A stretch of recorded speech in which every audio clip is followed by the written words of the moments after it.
دل میں اٹھنے والا خوشی و خضوع بھی نگاہ مصطفیٰ سے پوشیدہ نہیں رہتا. وہ آنکھیں میرے نیچے اسلامی بھائیوں، آپ کو نے جابر کے دل کی بدلتی دنیا کو دیکھا، فرمایا اے جابر جب تک میں نہ آ جاؤں وہ آٹے کو توے پہ نہیں ڈالنا، جب تک میں نہ آ جاؤں اس ہنڈیا کو چولہے سے نہیں اتارنا. حضور تشریف لے جاتے ہیں، وہ آٹے کا تسلا آقا کی بارگاہ میں پیش ہوتا ہے.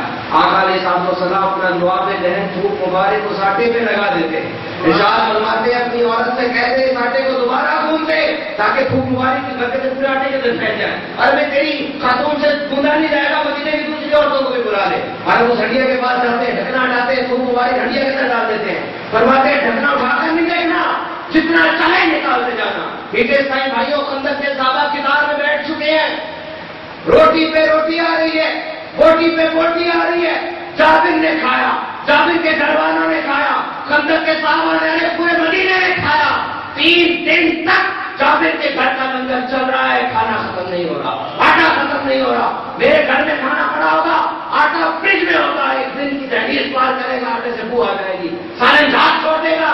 3 دن ہو گئے ہیں جابر کے گھر کا لنگر چل رہا ہے. تیسرے دن جابر نے ڈھکنا اٹھا کے اندر دیکھ دیا، شام کا سارا ختم ہو گیا. عرض کی یا رسول اللہ صلی اللہ علیہ وسلم کھانا ختم ہو گیا. جب میرے آقا نے یہ سنا، میرے آقا مسکرا اٹھے اور کہنے لگے تم مجھے کھانا کھلانے چلا، تم مجھے کھانا کھلانے چلا. ارے میں تو تیرے لیے قیامت تک کے کھانے کا بندوبست کر آیا تھا. اگر تو وہ ڈھکنا اٹھا کر نہ دیکھتا تیرے گھر کا لنگر کبھی ختم نہیں ہوتا. اس لیے حالت نے فرمایا کون دیتا ہے دینے کو منہ چاہیے، کون دیتا ہے دینے کو منہ چاہیے. دینے والا ہے سچا، دینے والا ہے سچا ہمارا نبی صلی اللہ علیہ وسلم. یہ میرے آقا علیہ السلام کی ذات مقدسہ ہے میرے نیچے کھڑائی. اسے تو مائیکل ایچ ہارٹ اپنی کتاب 100 میں لکھتا ہے.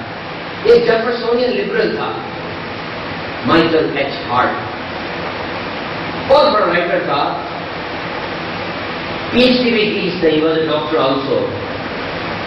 اس نے کتاب لکھی The 100 Most Influential Personality in the History of Mankind. 100 بندے اس نے نکال لیے جو اس کے خیال میں سب سے بڑے تھے، سائنسدان، فلاسفر، شاعر، سارے نکال لیے. اور کتاب میں اس نے یہ اصول رکھا کہ سب سے پہلے اے سے شروع ہونے والی، پھر بی سے شروع ہونے والی، پھر سی سے شروع ہونے والی، پھر ڈی سے شروع ہونے والی شخصیات آئیں گی الفابیٹیکل آرڈر میں. اکبر پہلے آئے گا، بابر آئے گا. اس نے کتاب یہ لکھی، اس کی یہ کتاب 15 زبانوں میں ٹرانسلیٹ کی گئی اور کچھ ہی عرصے میں اس کی کتاب کی 1 ملین کاپی، 10 لاکھ کاپیاں سیل ہو گئی.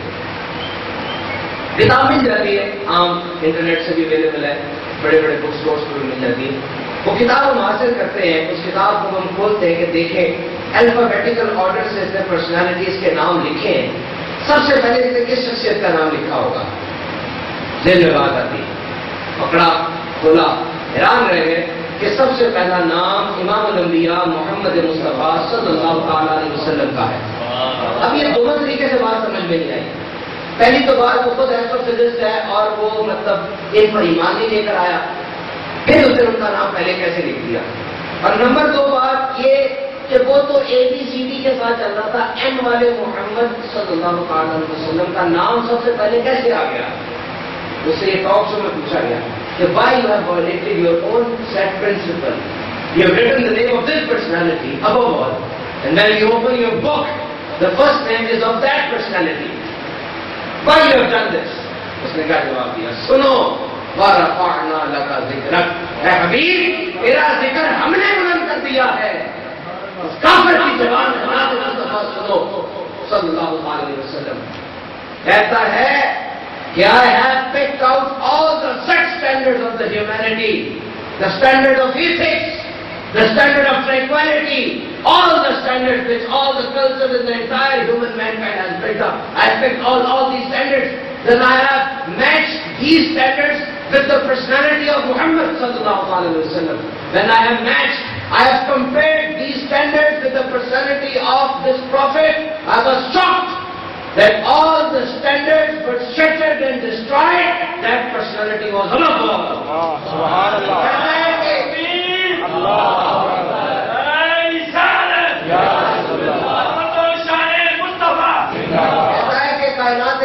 نے جتنے بھی حسن اخلاق کے معیار دیکھے تھے وہ سارے اس ہستی پہ آ کے اسٹاپ ہو جاتے ہیں، اور اس ہستی کا اپنا معیار وہ کمال کے بھی کمال کرتا ہے۔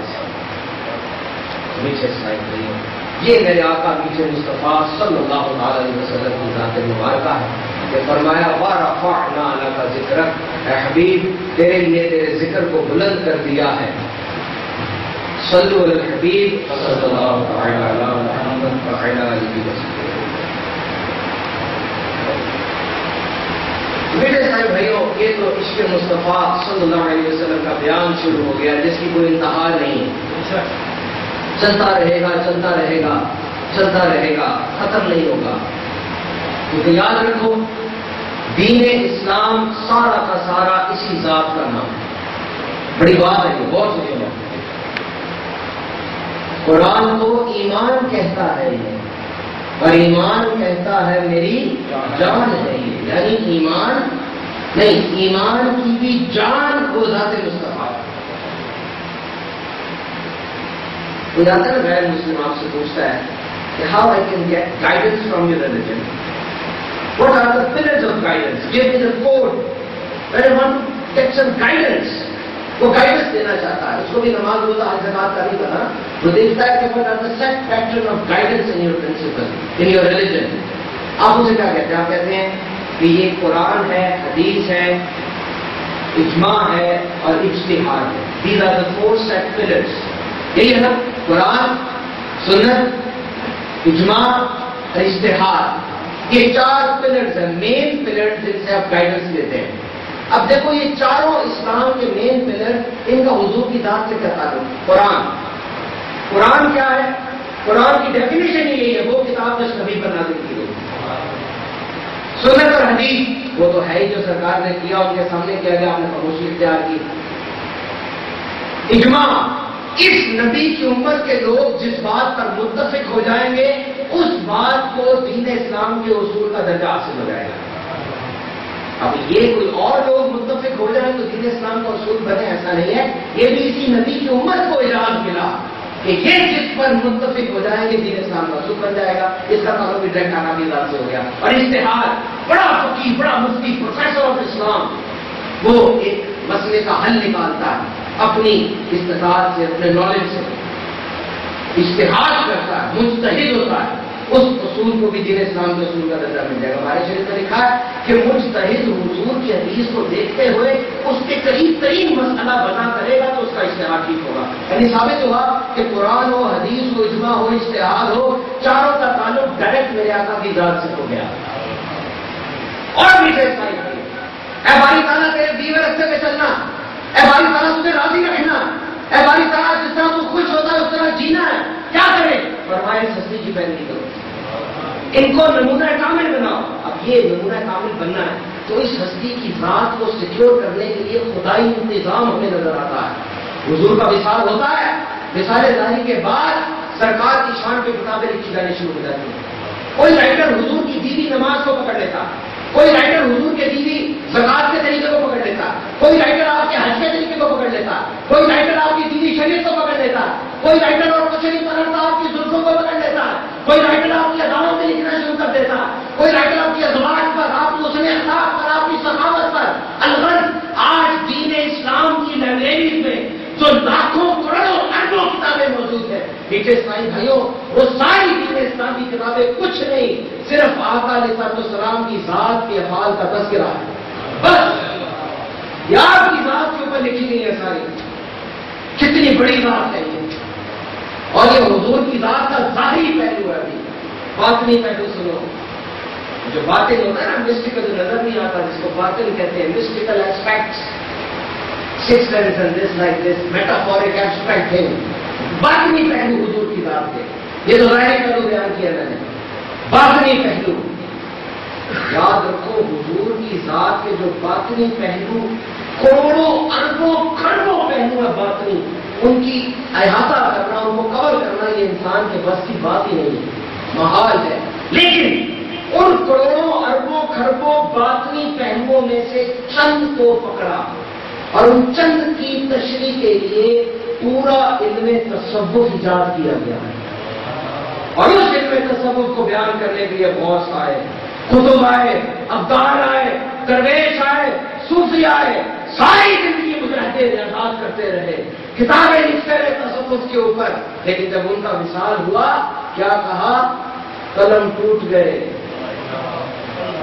قلم ٹوٹ گئے، سب کچھ ختم ہو گیا، تیری ذات کے اوصاف کا ایک باب بھی مکمل نہ ہو سکا۔